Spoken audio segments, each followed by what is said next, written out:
अब हमारा next topic देखेंगे अपन प्रिंसिपल्स ऑफ ऑर्गेनाइजेशन, मतलब ऑर्गेनाइजेशन के क्या प्रिंसिपल्स होने चाहिए, ठीक है ना। फर्स्ट क्या प्रिंसिपल्स होना चाहिए, डिवीजन ऑफ वर्क, मतलब जो भी काम है उसको प्रॉपरली ग्रुप कर लो, बांट दिया जाए और हर काम को ग्रुप किया जाए और उसको इंडिविजुअल्स को बांटा जाए उनके कैपेबिलिटी के हिसाब से। इसको बोला गया डिवीजन ऑफ वर्क। क्यों? क्योंकि अगर डिवीजन ऑफ वर्क के साथ काम करेंगे तो हर काम में स्पेशलाइजेशन आएगा, ठीक है ना। तो इसको यहाँ से आप यहाँ तक करेंगे। फिर क्या, अटेंशन टू ऑब्जेक्टिव्स, ऑब्जेक्टिव्स की तरफ ध्यान रखना, उसकी तरफ उसके प्रति अटेंशन रहना बहुत ज़रूरी है। क्यों? क्योंकि जब तक आप ऑब्जेक्टिव के प्रति तरफ जाके आप जब तक वर्क नहीं करोगे तो कोई मतलब का नहीं है। क्योंकि जो भी आप वर्क कर रहे हो वो किस लिए करते हो, ऑब्जेक्टिव को अचीव करने के लिए करते हो, है ना।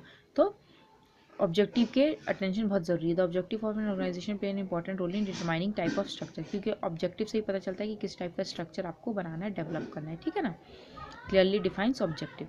फिर स्पैन ऑफ मैनेजमेंट में क्या है, span of management also refers to span of control specifying the numbers of subordinate directly to any executive. इसमें क्या है, स्पैन ऑफ कंट्रोल की कैसे कंट्रोल करके रखना है, कितने नंबर ऑफ सबऑर्डिनेट्स किसके एग्जीक्यूट करें। मतलब आपको ये देखना है मैनेजमेंट में कि कितने वर्कर्स एक सबऑर्डिनेट के अंडर काम करेंगे, वही स्पैन ऑफ कंट्रोल करना है, जिससे नंबर ऑफ सबऑर्डिनेट डायरेक्टली दे किसी भी एग्जीक्यूटिव के लिए एक हो, ठीक है ना। This principle was the large number of subordinates reporting directly to the executive the more difficulty tend. क्योंकि देखो, अगर ज़्यादा से ज़्यादा वर्कर एक साथ जाके रिपोर्ट करेंगे प्रॉब्लम तो दिक्कत होगी। कम नंबर्स में होंगे तो सबकी बातें धीरे धीरे करके जो अपना सुपरवाइजर रहेगा वो सुन लेगा, पर एक साथ सब बोलेंगे तो समझ में आएगा। इसलिए स्पैन ऑफ मैनेजमेंट मतलब छोटे छोटे यूनिट्स में आपको वर्कर्स को रखना है। यूनिटी ऑफ कमांड में organisation structure should be designed in such a way that there exists unity of command in the sense of single leader in the in the ultimate source of authority। अब इसमें देखो क्या बोल रहा है, unity of command में single leader होना चाहिए जो सिर्फ एक ही है जो कमांड दे। क्योंकि एक कमांड देगा तो इजीली वर्क करेगा, और 10 लोग मिलके एक साथ कमांड देंगे तो कन्फ्यूजन पैदा होता है कि कैसे वर्क करना है। तो यूनिटी ऑफ कमांड में सिंगल लीडर कमांड देना चाहिए। फ्लेक्सिबिलिटी में it should be kept in mind that an organisation is not static, कोई भी ऑर्गेनाइजेशन स्टैटिक नहीं होता। There must be sufficient room for changing and modifying the structure. तो उसके लिए सफिशिएंट एक जगह होनी चाहिए, मतलब रूम मतलब ही नहीं कि आप ऑर्गेनाइजेशन में कमरा बनाओ, नहीं, एक जगह देनी चाहिए कि अगर आपको बाद में कोई चेंज करना है, कुछ मॉडिफाई करना है उस स्ट्रक्चर में तो वो ईजिली हो जाए, तो आप ऐसा बना के रखें, ठीक है ना। प्रॉपर बैलेंस मेंटेन करके चलना है आपको, सारे डिपार्टमेंट्स को एक साथ मिला के चलना है, ऑर्गेनाइजेशन में बैलेंस बनाना है, ठीक है ना। और डिसेंट्रलाइजेशन में क्या होता है, this principle is great importance to big aid organisation. ये डिसेंट्रलाइजेशन क्या रहता है, ग्रेट इंपॉर्टेंस जो बड़े ऑर्गेनाइजेशन होते हैं उस पर इसका ज़्यादा इंपॉर्टेंस होता है। कैसे, decentralise implies selective dispersal of authority to help department and units to run effectively and efficiently without frequent interruption from the top to. अब देखो, जैसे लार्ज बड़ा सा एंटरप्राइज है तो जो बड़ा एंटरप्राइज रहता है उसमें वर्कर्स भी ज़्यादा रहते हैं, जिससे क्या होता है, एक जो अकेला जो अपना टॉप मैनेजर जो रहते हैं ना, टॉप मैनेजमेंट्स के जो लोग रहते हैं वो अकेले पूरे लार्ज ऑर्गेनाइजेशन को हैंडल नहीं कर पाते हैं। तो इस वजह से वो क्या करते हैं, हर लेवल में अथॉरिटी बांट देते हैं। डिसेंट्रलाइजेशन उसी को बोलते हैं, अथॉरिटी को बांटना, ठीक है, उसी को बोला जाता है डिसेंट्रलाइजेशन। तो अब अथॉरिटी को हर लेवल में बांट दिया तो जिस लेवल के पास जो अथॉरिटी वो अपने लेवल का देखेगा, इससे क्या होगा, काम बढ़ जाएगा और आसानी से ध्यान रखा जाएगा। डिपार्टमेंटेशन अपन ने पहले ही पढ़ा था कि हर ग्रुप कर देना है, हर एक्टिविटी को डिपार्टमेंट में वर्क कर देना है, ठीक है ना। स्केलर प्रिंसिपल भी देखा था अपन ने, एक चेन की तरह वर्क करना, वर्टिकल चेन, ऊपर से नीचे तक वर्क करना, ये यही सीख जो अपन ने पढ़े थे ना, सबका भी नहीं एक साथ कर दो, और एक कोऑर्डिनेशन डाल देना कि कोऑर्डिनेट करके वर्क करना है, ठीक है ना। ये हो गया प्रिंसिपल्स ऑफ ऑर्गेनाइजेशन, ये प्रिंसिपल्स होते हैं 5-6 आपको करने हैं। अब नेक्स्ट अपना क्या आएगा, delegation of authority. Delegation of authority मतलब क्या होता है, अथॉरिटी जो है, पावर है, उसको बांटना, डेलीगेट करना। Delegation of authority takes place when a manager assigns a part of his work to other and give them authority to perform an assign. अब देखो, इसमें डेलीगेशन मतलब बांटना, इसमें क्या है, authority takes place when manager assigns a part of his work, मतलब manager अपने हिस्से का काम किसी दूसरे को देता है और उसको अथॉरिटी भी देता है कि तुम इस काम को कंप्लीट करोगे।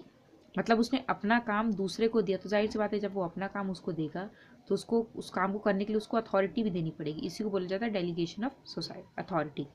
दस process of delegation involves assigning duties, interesting authorities and imposing responsibilities to subordinates, ठीक है ना।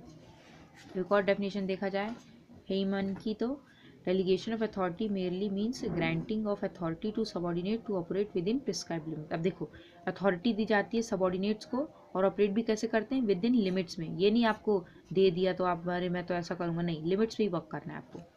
जितनी अथॉरिटी दी है उसके हिसाब से ही आपको वर्क करना है। अब कैरेक्टरिस्टिक्स क्या होते हैं, it involves sharing of work and authority with other. इससे क्या होता है, आप अपनी अथॉरिटी अपने वर्क को दूसरे से शेयर करते हैं, ठीक है ना। फिर क्या है, it is based on the elementary principle of division of work. Division of work है, एलिमेंट्री प्रिंसिपल है, क्यों, क्योंकि वर्क अपन लोगों को बांटते हैं ना, उसी तरह इसमें भी डेलीगेट करते हैं अथॉरिटी को।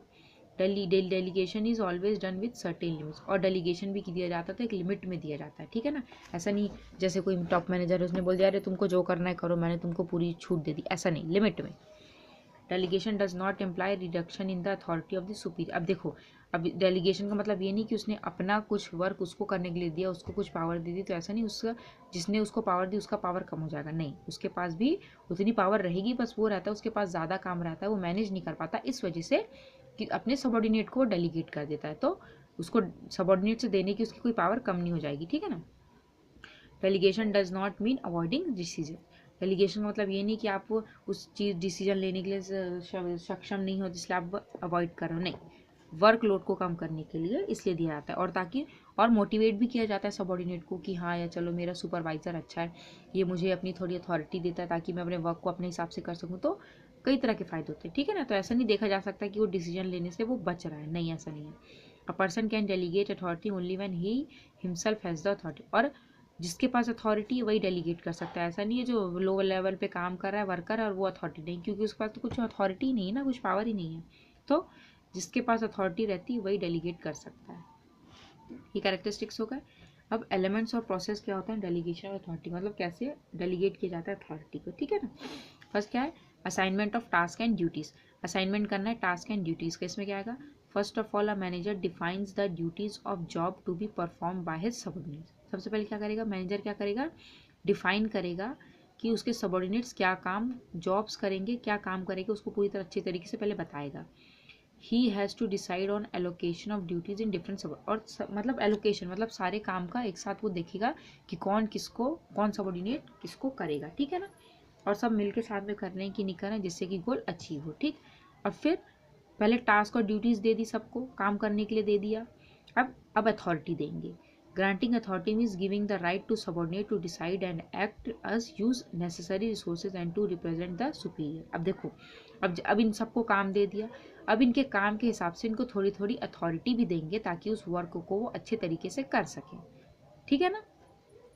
अब जैसे इनको मशीन चलाना है तो इनको पहले ही पता है, तो वो एक एक छोटी छोटी चीज़ के लिए पूछने आएंगे, इसलिए से उनको अथॉरिटी दे दी कि आप अपने हिसाब से देख के आप इतने टाइम तक मशीन चलाना, ठीक है ना। जाहिर सी बात है, मशीन गर्म हो रही जो भी है तो आप अपने हिसाब से सोच के करोगे, तो इतनी अथॉरिटी उनको दी रही उनके काम से रिलेटेड कि बार बार दिक्कत ना करे और वो वर्क को कम्प्लीटली करके फिर रिप्रेजेंट करें, सुपीरियर को लाके रिप्रेजेंट करें, ठीक है ना। इसलिए छोटी थोड़ी बहुत अथॉरिटी दी जाती है उनके वर्क से रिलेटेड।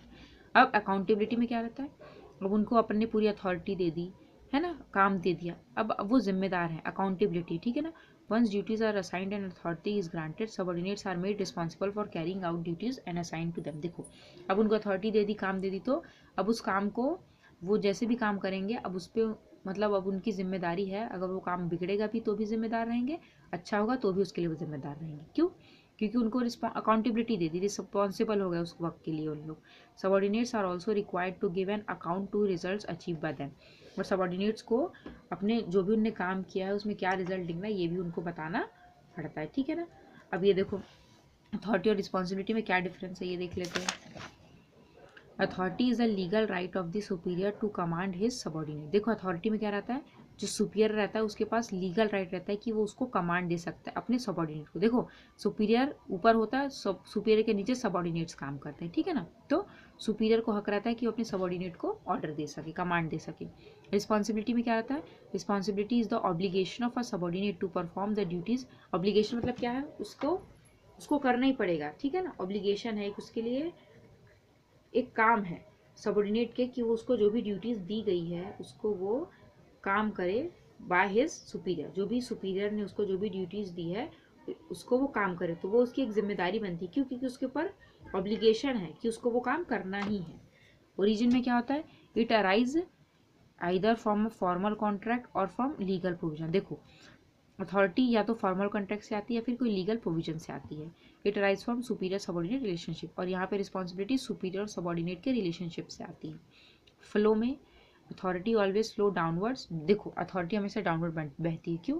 क्योंकि टॉप के लोग ही मिडिल लो को क्या कर सकते हैं, ऑर्डर दे सकते हैं। आपने खुद अपने घर में देखा होगा, जो आपके घर में बड़े हैं वो छोटों को बोलते हैं ना काम करने के लिए, पर छोटे नहीं बोल सकते, उसमें हुक्म नहीं चला सकते। तो वैसे ये हमेशा टॉप से डाउनवर्ड फ्लो करता है, मतलब ऊपर से नीचे आता है। और इसमें क्या रहता है, इट इज़ अपवर्ड।